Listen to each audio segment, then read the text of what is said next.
Welcome to LogiQ-On Talking Tech, the show about the future of workplace technology. From retail to logistics to warehousing, we break down how innovations like RFID are transforming operations. I'm Simon Wile. Let's get started. This episode is brought to you by LogiQ-On Tech, your partner in smarter retail and workplace technology. Learn more at logiqon.com.au.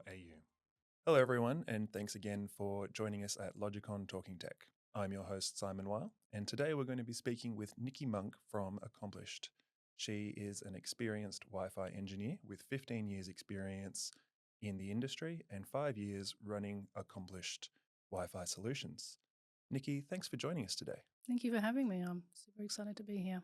There's a lot of differences between home Wi-Fi and warehouse Wi-Fi, and I'm excited to learn from you what those differences are, but tell us about yourself and how you got started in Wi-Fi. I was 19 years old and I was studying network security, and I had lots of free days. And I got really bored. I was, super excited to start my career. So I started doing work placement. I started doing work placement at two places. One, what I was studying, which was network security, and the other was this Wi-Fi gig. And I thought, oh, who knows, And the Wi-Fi job really threw me in the deep end. And I mean, seriously in the deep end. I was, doing things that you required 10 years or more experience to do. And I suppose my bosses saw something in me. Don't know. I hope that's what it was. We'll say that's what it is. Yep. And, I was working or telling people who were, much older and wiser than me what to do. And it was kind of very humbling, I suppose. And I took pride, I was proud of what I was doing. And of course, being 19, I made a few mistakes. Sure.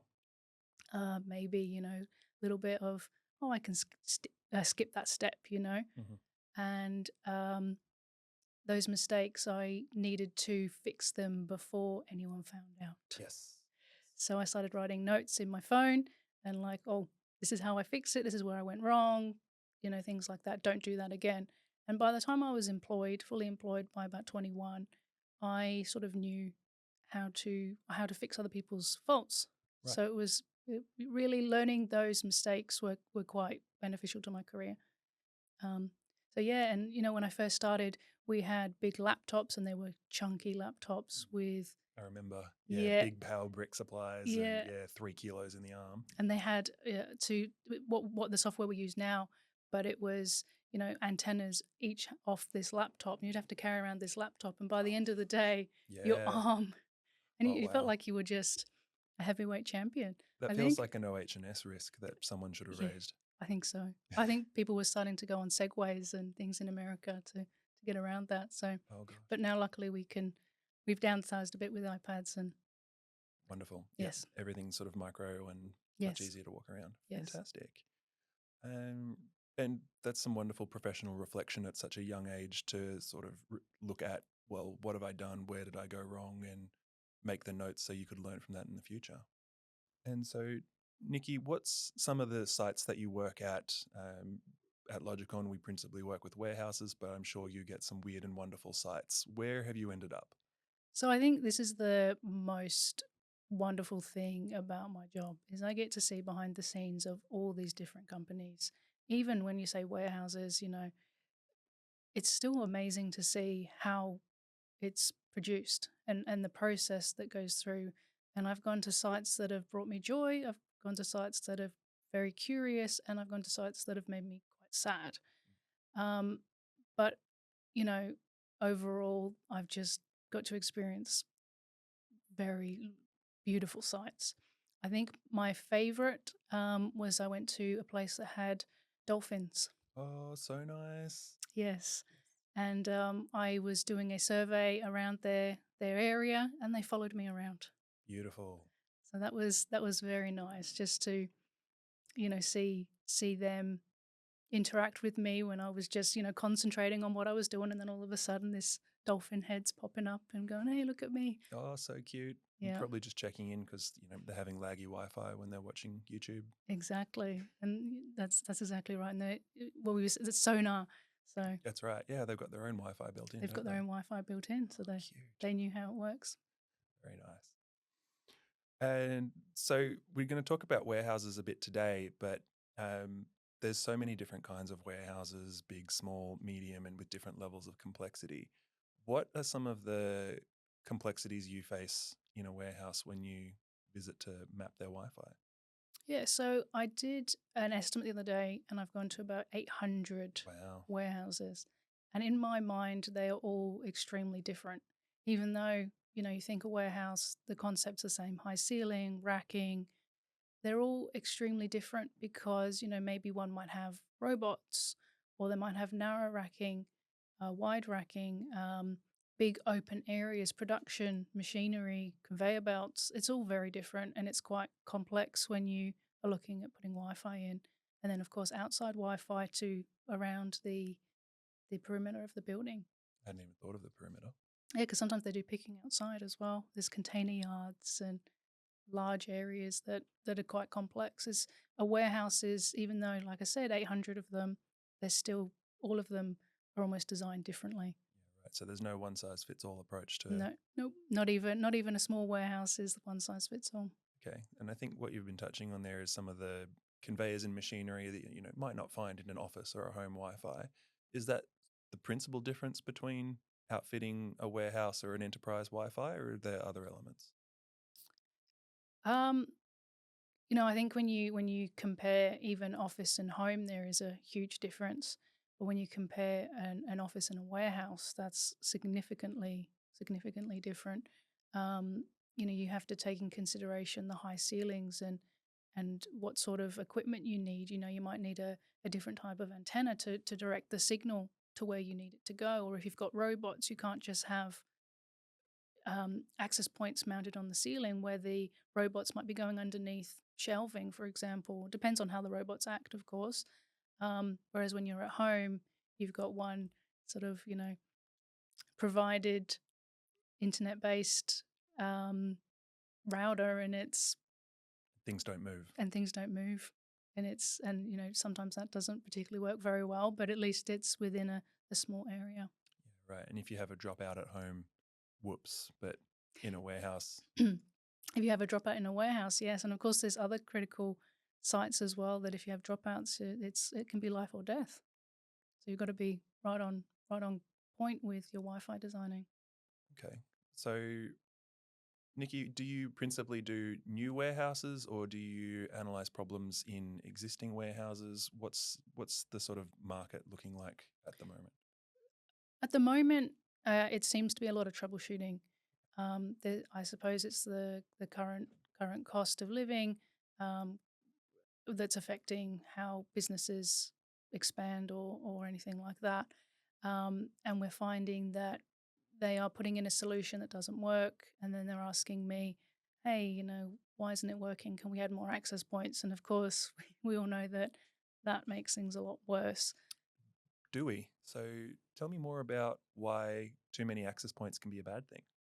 So when you think about if we do a warehouse as an example, and we mount them to the ceiling, and you've got say you've got three access points here and here, and it's within a short distance from each other, and you want that signal, so you're walking on the ground, and those access points up on the ceiling are interfering with each other. Right. And if we say, for example, a 2.4 gigahertz band, there's only three non-overlapping channels. So there's three access points you've got, and they're hopefully on different channels. But if you start adding more in, you're going to start getting interference with those access points. Right. So when I conceptualize Wi-Fi in my head, I think of it as just a big cloud that fills up a space. But I don't imagine that there's competing clouds within that space. And that sounds like what you're describing. Yeah, so I think for me, there's lots of patterns that go on in my head, patterns of Wi-Fi signal, and also patterns of how an access point should be placed in a design.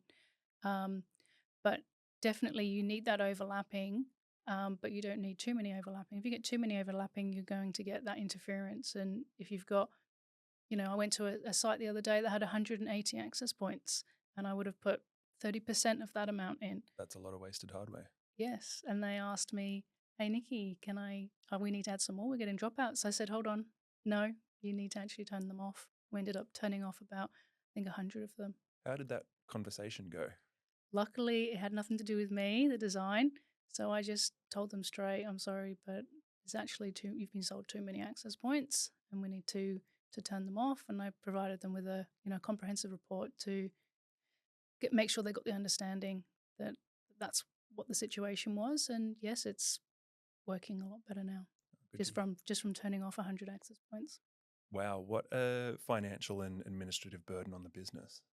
Yeah, it's incredibly sad, when you consider how much cost has gone into they think they're buying this new solution and it's just doesn't work from the offset. That's quite a shame. When you think about it, they've purchased this equipment and they've purchased the wrong model access point, which in itself provides much it provides issues because they're compromising reliability by not upgrading, but they've just upgraded. They've just purchased this new equipment. They're not going to go ahead and upgrade. Yeah, why would I change it? I've just bought Yeah, it, make yeah, it work. yeah.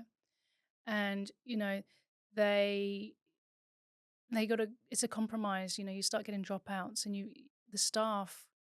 If the staff aren't working, if the Wi-Fi is not working, the staff aren't working. The laptops can't work. The scanners can't work. The robots can't work.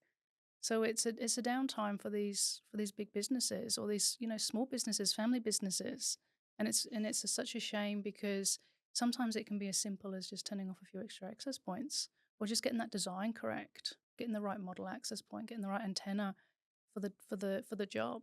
It makes a huge difference because you don't have to. People think, oh well, it's Wi-Fi, it drops out. No, it doesn't. It doesn't have to be like that at all. Wi-Fi shouldn't drop out.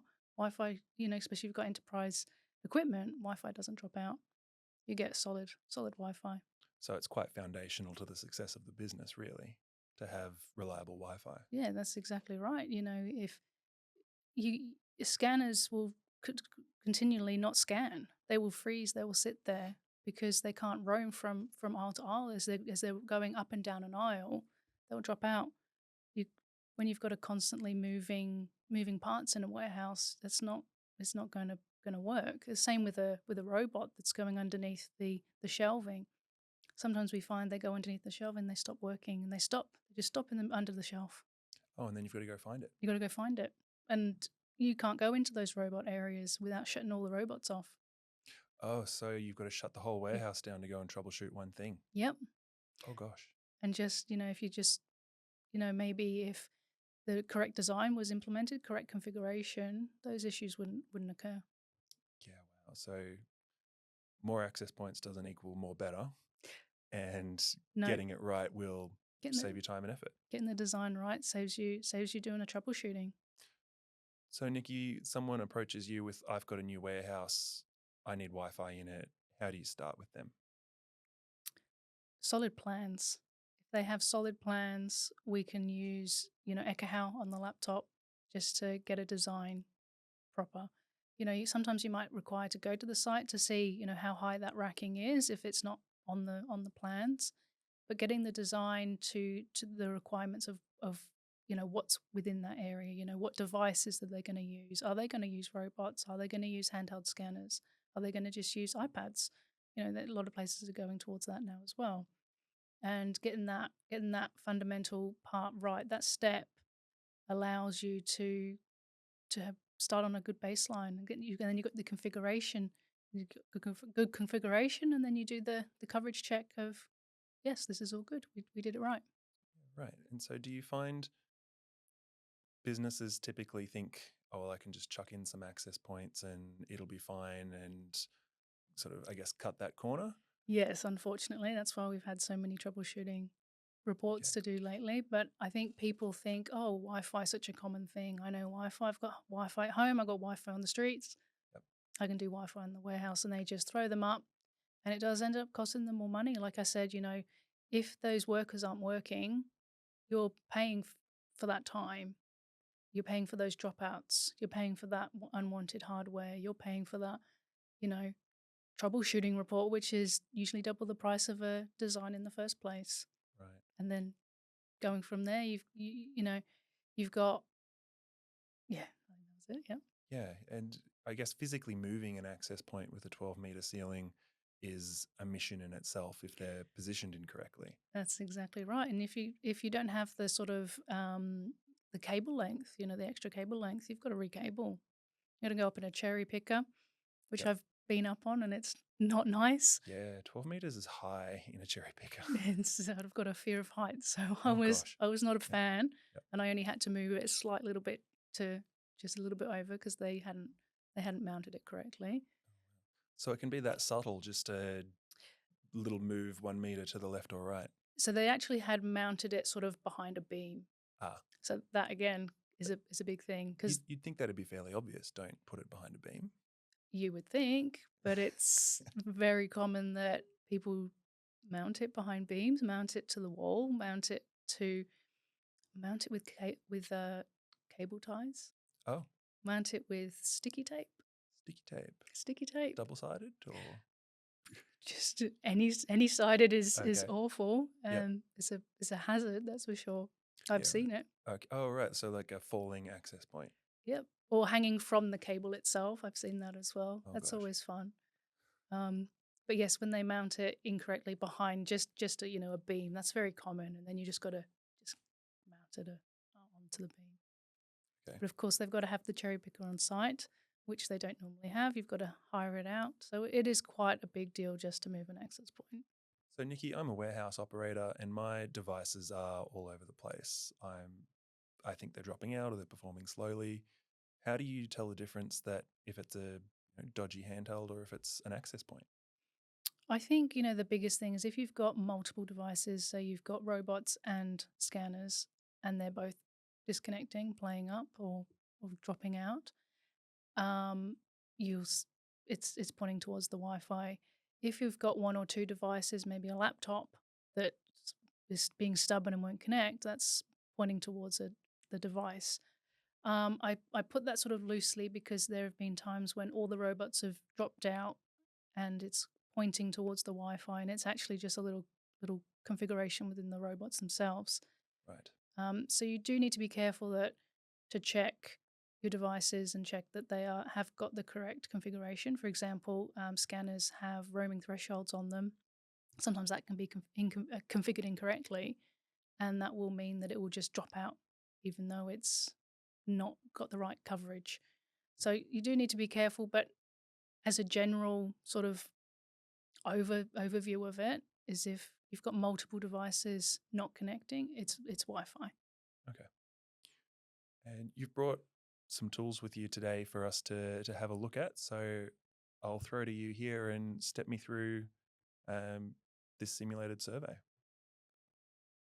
Yeah, so I've got here my my Ekahau, which is an absolute beast of a thing. It's got 4 tri-band radios, 2.4, 5, and 6. And then it's got 9 antennas around the side. Don't completely quote me on it, but look up the specs. But it's I will check the spec sheet. It's a beefy product nevertheless. So I'll just show you now. Luckily, we've got iPads, or we can even use iPhones.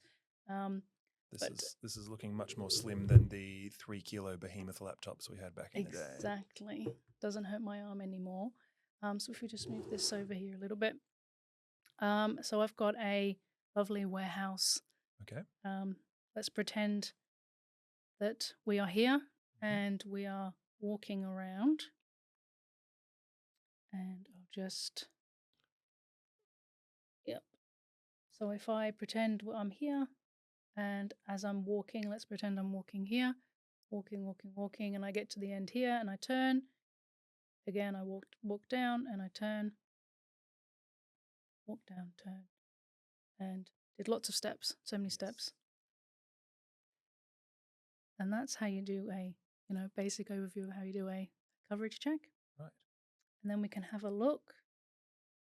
It's already warning me. Interference detected. Oh, okay. Probably because of where we are. But then you can see the amount of access points there are. And of course, being a demo, it's played up.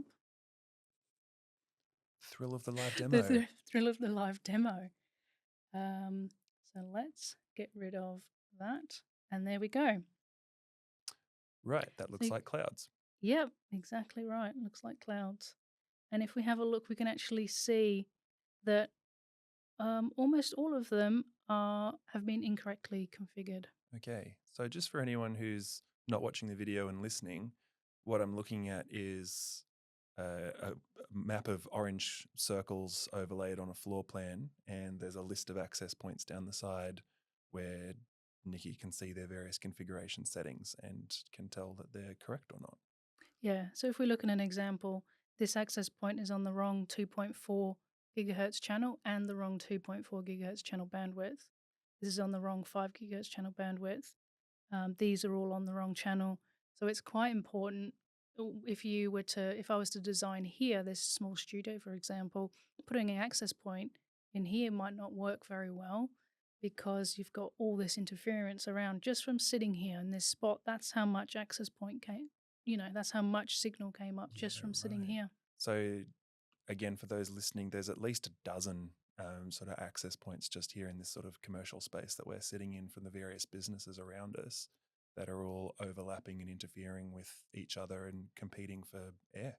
Yep, exactly. And incorrectly configured, which Uh, makes it even worse. If they were correctly configured, we might have a bit of a chance, but we don't. It'll be very difficult. and how does it affect? So I imagine in a warehouse space or an enterprise space, everything's on the same network, ostensibly. It's all talking to each other.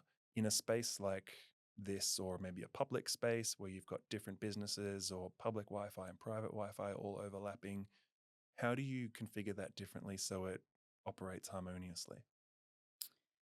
So you might do a rogue check.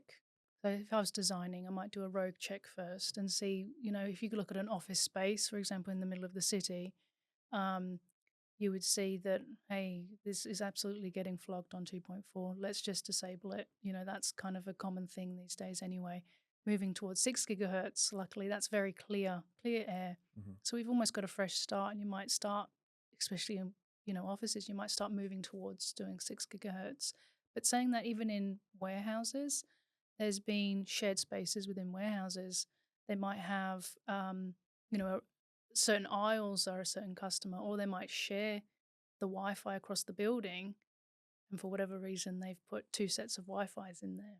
Ah, So that's also it's not just it doesn't just affect offices or public spaces. It does affect warehouses as well. right. And we just need to make sure getting the interference and what currently is there is for the optimum design, I suppose, just to get that design right, and then the configuration. You know, there's also, you might find, especially within a warehouse, you might find that some interferences from lighting, Right. from cameras, from machinery, from the forklifts. It's all sorts of things you can get interference from, and it's often even on the 5 gigahertz radio. Um, so it's really important that we might have to disable those from our allowed channel list within the configuration. That's a simple checkbox, but of course you don't know that without doing the Right. either the row check first or the coverage check at the end, or a troubleshooting, of course.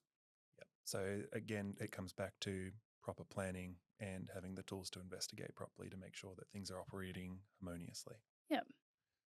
You touched on there like 2.4, 5 gigahertz, and 6 gigahertz. I hadn't previously heard of 6 gigahertz as a thing yet, but I know when I run my microwave at home, it ruins my Wi Fi. So there's interference on different spectrums caused by different things. I mean, microwaves one, what else can get in the way? Yeah, so microwaves interfere on the 2.4 gigahertz band significantly. You can I've gone to a warehouse and their lunchroom Wi-Fi Oh, doesn't work. yep. Okay. But yeah, there's also Bluetooth, and on the 5 gigahertz I've gone around and they've had. I've gone to a school before that had a pool generator. For whatever reason, that pool generator was blocking all sorts of 5 gigahertz, Right. all sorts. I'm not even. It was some sort of new age thing. Just created a black hole. Created just a big red spike. I could probably show you on here Right. what we got from this actual test. So Yeah, it's like a pull generator. Okay. So if you have a look here of this interference, you can see can you see all the lines Yeah, I on can there? see all the lines on there. So for those listening, I'm looking at a graph and looks pretty stable. Then all of a sudden it shoots up like stratospherically. And if we look at the 2.4, Right, much more consistent. Like in terms of it's peaky, but it's not like got one big standout peak. yes, but that's bad because where do you put? Because all the red means that it's over congested. Right, there's a lot of red. So where do you put your access point on this channel? You can't. Uh, Whereas on the 5, if I was designing here, I might sort of try and put them here, or there's a couple of channels here, especially if we're only talking about one access point. We could almost lock that down, mm, or, or the access point, depending on how clever it is. yep. We'll ignore those overutilized channels. But yeah, you can definitely see here. That's a bit better. Yeah, right. So there's danger on this end. There is danger. It's quite intense actually. Okay. As a good example of how bad Yep. what we're dealing with interference and utilization can be. All right. And you wouldn't think of a pull generator as potentially a. You wouldn't think of a pool generator to do that, of course not, or a there's been lighting. There's been sites that have put in just new lighting and all of a sudden their Wi-Fi doesn't work. Yeah. And it's And just for this some reason clashing. and it's just that the Wi-Fi the lighting's got something in there, maybe like a sensor or something like that, and it's just clogging. Sometimes it's only one or two channels, and then you just exclude them, and everything works again. There you go. Yeah. So one of the myths that I hear, or maybe it's not a myth, you can fix me up on this, is if I want long range, I use 2.4, and if I want high speed, I use 5 gigahertz. True or false? True, I suppose, but 2.4 with you saw 2.4 I just did. It then. was congested as heck. That is standard almost anywhere you go, even within a warehouse. So we're really stepping away from 2.4 now and designing for 5 or 6, depending on the situation. Um, so yes, it is true that 2.4 can go further, um, but we try to reduce. If for example, there's IoT devices that only work on 2.4, or some very old robots or old scanners only work on 2.4, legacy devices, we might separate that into a different SSID, and you would design to that for those legacy devices and keep the power nice and low so they're not interfering with each other. So it is you're designing for 5 gigahertz now, Right. so that you've got that long range for those access points, and then you reduce the power for the 2.4. Okay. So moving away from 2.4, but except for some legacy devices that might still be kicking around and need an edge case. Yeah, we don't like 2.4. Okay. All right. Well, we'll put that on the tile for this episode. We don't like 2.4. Yes. And so tell me about 6. I hadn't heard about 6. Is this Wi-Fi 7 or is this something else? Yeah, so it's the new Wi-Fi. It's hasn't been released all that long ago, and it's we're starting to see it more in certainly offices, not so much warehouses, but offices. We're starting to see devices come out that utilize it. As I'm walking around, I've got nice clean air when I'm walking around anywhere, which is nice to see. So I think when we think back to when 5 gigahertz came out, it's very similar. You've got Right. it's this nice clean air to work with, and faster, and all the same sort of thing as the 5 gigahertz. On the surface, what the 5 gigahertz sold is what the 6 gigahertz is going to sell to us now. Right. And is it just that? Is it just a sell to get more clean air, or are there other benefits? Well, of course, there's other benefits. Sorry, did I? I didn't explain that very well, but it's I think for me as someone who designs, I'm looking at it as nice. We've got a nice, fresh slate without all this interference going on. Got some greenfield space that we Got can some, play in. yes. Okay. But in terms of performance, we're waiting for devices to catch up. Or... Yeah, so when you think of a warehouse, they're a long way off. We're still moving from 2.4 to 5 in some warehouses because the devices, the scanners, are not catching up. Luckily, as I mentioned before, they are moving towards, Android over Windows-based scanners. So we are catching up a little bit quicker than the last 10 years have been, but they're not quite there yet, and a lot of the robots are still relying on 2.4, unfortunately. Well, note for those listening, get in touch with us at LogiQ-On and we'll make sure your devices are Wi-Fi 7 before they hit your shelves. And awesome to hear that there's some clean air coming in. That's something that we can look forward to, but naturally there's going to be a time frame of adoption. So maybe for like a greenfields warehouse, great, set everything up fresh with Wi-Fi 7 infrastructure, but for those still going, they will need some time to migrate over. Yeah, definitely. So Nicky, we've recently worked on a project together where a warehouse was not performing quite well with its Wi-Fi. It's got robots and a bunch of other things going on, and you came in to figure out what was happening. Can you tell us a bit about that experience and that project? Yeah, well, that project was very complex. That warehouse was a very complex warehouse, and unfortunately they got someone else to design it, and they didn't do a very good job. And unfortunately, as it was new, they didn't want to rip out the equipment, so we had to sort of work with what we had. And they had sort of placed access points up on the ceiling, and these robots in particular were going underneath the shelving. Right. So as soon as they were going underneath the shelving, they were dropping out because these access points are up on the Right. So on the there's ceiling. miniature black spots underneath the racking. Yeah, so we're trying to sort of go in there with the idea that we can't replace the model, change the antenna or anything like that. So we have to come from a configuration point of view. Mm-hmm. So we went in there with our equipment, with the Ekahau and the iPad. We did a coverage check to get a baseline. Also watched how all of the warehouse works, because they were having issues everywhere, not just within the robot area. Right. And they were very distressed, to be honest, because they were losing valuable time, and they're going into their busy period. So it was, pressure on to get this sorted.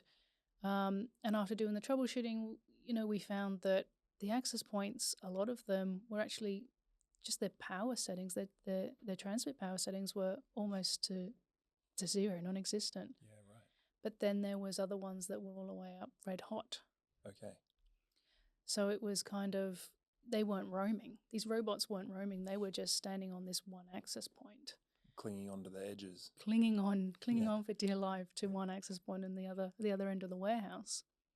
So getting that configuration right of just getting that transmit power to a sort of a range, like a minimum and a maximum for all access points, allowed those robots to roam and not get stuck underneath the shelving, because they were still connected to the access point all at the other end of the warehouse. Right. And luckily it was, you guys did the configuration, and it was an easy, after the report, I sent through what was needed, and you guys, no dramas, tweaked it, and then it was working within instantly, wasn't it? I believe, yeah. They were happy. Instant performance improvement on the robots, no more dropouts, and yeah, super happy. And it's nice that you can do these things just via configuration, didn't have to get up on the roof and... Yeah, and of course, separate to that, there was also the other section that was the racking, and I believe we turned off a couple of the access points within that racking as well, just because there was just far too many access points. Yeah, again. Too much overlap. Okay, see, I'm learning. Too many access points, too much overlap creates problems. Yep. Okay, awesome. Yeah, and look, it worked out really well, but again, highlighting the importance of doing it correctly. And yeah, and I hope that moving forward, when they do get an upgrade, that they, think about it and get a proper design and do the proper access point / antennas. Yep, look, set yourself up for success, right? It is a foundational piece of your business. Yep. Awesome. Nicky, we've been talking a lot about the current state of Wi-Fi, and we've touched a little bit on the future with the 6 gigahertz band. What else is coming up that we should be excited or interested in Wi-Fi? I think a lot has come out recently. So I think it's about catching up. It's about the devices catching up.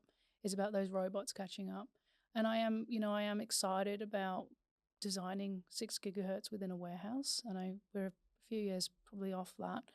But I think moving forward, getting those devices to work on 6 gigahertz will be quite interesting, quite fun. What I'm looking forward to, and I don't know that it has been released or not released. It hasn't been released, but I don't know if it's even on the cards. But is a new one of these, a new Sidekick. I'm looking forward to when it doesn't weigh lots of kilos. Okay. Further miniaturization, and the tools that they come out with, they've got 3D planning and things like that now, which is super exciting.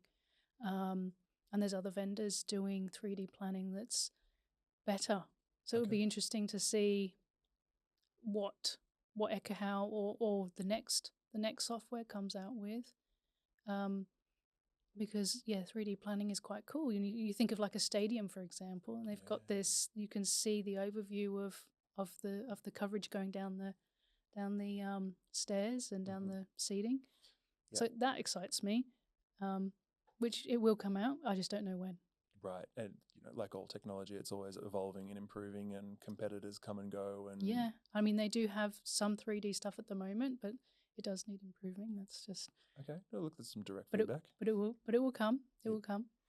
Yeah, and look, I can't imagine designing for a space that holds 100,000 people. I think everyone's been in a stadium and experienced a slow phone, but yes, that density. Stadiums are one of the most difficult, but it's doable, of course. Do you use like a directional antenna? I'm just practically, how do you give coverage like right down the front where you don't have like a roof? Depends. It depends on lots of things. Depends on the type of stadium it is. It might be, yes, directional, pointing down. But because there are so many people, that would result in lots of access points all the way around. So you might actually put them under the seats. Oh. You put them under the seats and you create a very small cell size of coverage. And then they've got, you might have, so you have 5 seats in a row, you might have 2 access points. It really depends on the stadium. Right. Well, each stadium's different as well. I'm going to look under my seat next time I'm in a stadium just to see if there's an access point hiding there. Exactly. And if, we're going greenfields, pie in the sky, clean slate, Nicky, I need the optimum warehouse from the ground up to ensure best connectivity. What would you give to designers to change your current warehouse design to make them better or easier to connect?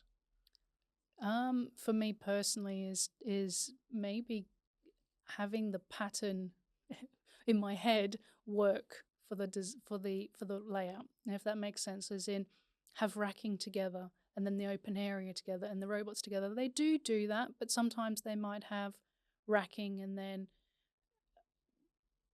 a big gap, and it's a pointless gap, and then they've got more racking and just things like that. The pattern correct would just make my life easier. So from that point of view, that would be nice. Okay, so some consistency on the floor plan. Yeah. Okay, excellent. Nicky, it sounds like with Wi-Fi being a foundational piece of infrastructure for businesses, a correct check at the start is the most important thing. But what advice would you give for operators out there who are struggling or would like to know more? I think the first thing is just remember it doesn't need to be rubbish. You don't need to put up with the dropouts. I think lots of people don't realize that. But the second thing is designing is very difficult. Even a small, easy warehouse can take a day to design. If someone's throwing it in for free, it's likely they don't know what they're doing. It's likely they're not a Wi-Fi expert. I'm not saying, hey, everybody come to me. There are good people out there as well, but there are also a lot of cowboys. Right. So if they're offering it for free, cheap, discounted, often that means they are bundling in with the extra hardware they're going to sell you. Right. Yeah, it's a common thing you see as we'll chuck this in for free, but actually it's not their area of expertise, or they don't get an expert like you to come in and actually do it properly. Because unfortunately design costs because it takes so much time and effort. So if they're throwing it for free, there is an issue. Yeah, I mean that you've got to cover all those footsteps. Yes, exactly. Nicky, what should people look for on a spec sheet or a box when they're making a purchase to make sure that is Wi-Fi 7 or 6 gigahertz compatible? I think if we're talking about, putting into a warehouse, for example, enterprise. Make sure it's enterprise. That's the first thing. Don't go to to your local store and pick out, something that's compatible for the home. Okay. And then, of course, if you want to future-proof yourself, make sure it's got Wi-Fi 7. You don't want to, only get something that's only got 2.4 or, it's only dual band. You want something that's tri-band now, to future-proof yourself of when you start getting new devices and making sure your devices are capable of running on those channels as well. Great. So tri-band is the thing to look for. Tri-band is the thing to look for if you want to future-proof yourself. Yes. Nicky, what's one tool or piece of equipment that you couldn't work without? I think it might be a bit obvious as we've been talking, but the iPad. Right. It's so much easier just to carry around that, and of course, within Ekahau you can take photos and take notes. Just having your iPad there or your phone just to take a photo to refer back to is so much easier than the olden days of your laptop. I would imagine. So even though it should technically be my sidekick, it's not. It's the iPad. Yeah. Fantastic. And I've seen one today of what a bad heat map looks like. Do you still get a thrill getting a good heat map at the end of the day? I do. I love seeing the patterns. Like, I sound like such a nerd, but I love seeing the patterns. I really like, even seeing access points in the wild, as we'll say. Yes. I still get a buzz from it. As an example, my sons were born premature, so they were in hospital for 5 weeks, and of course I'm sad and all the rest of it, as we want to say, but there was an access point above one of my son's cots, and I was just. You're distracted professionally. I was distracted professionally, like, oh, okay, this hospital's got good Wi-Fi, good for them. It means that their call system will work a bit better, which is, from a mum point of view, that felt like a little bit of ease, but also it was good to see from a professional point of view that they'd done it correctly. Yep. So you felt reassured that the hospital had the right infrastructure to support your family at that time. Yes, exactly. And I was looking at the patterns. Oh, there's one there. There's one there. Oh, there's one there, which was shouldn't have been doing, but I was. No, look, you can't help yourself when you're immersed in that world. Yes. I do the same thing when I see RFID tags on garments, and I go up and have a look and inspect them closely. And I'm not there to buy anything. I'm just there to geek out. It's a bit nerdy, but it's fun, right? It is fun. Yeah. Nicky, thanks so much for coming to speak with us today. How can people connect with you and learn more? So I think the best way is heading to my website. I've got a little card here, and at accomplishedwifi.com.au, and of course my phone number at the bottom. Just note, just on a personal level, the misspelling of accomplished is an acronym for my sons. Right. So it's like my third baby. Oh, I see. So that's why it's spelt differently, if anyone was wondering, and why the K and the O are I'm going to spell it out for those listening. It's AKOMPLISHED, accomplishedwifi.com.au, and we'll throw those details up on the screen, and people can get in touch with that way. Wonderful. Thank you. Thank you so much. Thank you so much for having me as well. It's been great. Look, it's been wonderful to find out more about Wi-Fi. Now I'm excited about the future, Wi-Fi 6. I'm going to go home and look at my phone and router and see what it does, and make sure that I'm all up to date. Sounds great. Thanks for joining us today on LogiQ-On Talking Tech. We've been speaking with Nicky Monk from Akomplished WiFi, and check in our show notes or the link below for her website. I've learned so much about Wi-Fi that I previously didn't know. Keep an eye out for tri-band, that's the future, and make sure you get a site survey to set yourself up for success. So thanks again to Nicky for her time today, and look forward to having you on the next episode. Thanks for listening, and be sure to join us next time as we continue exploring the future of workplace technology.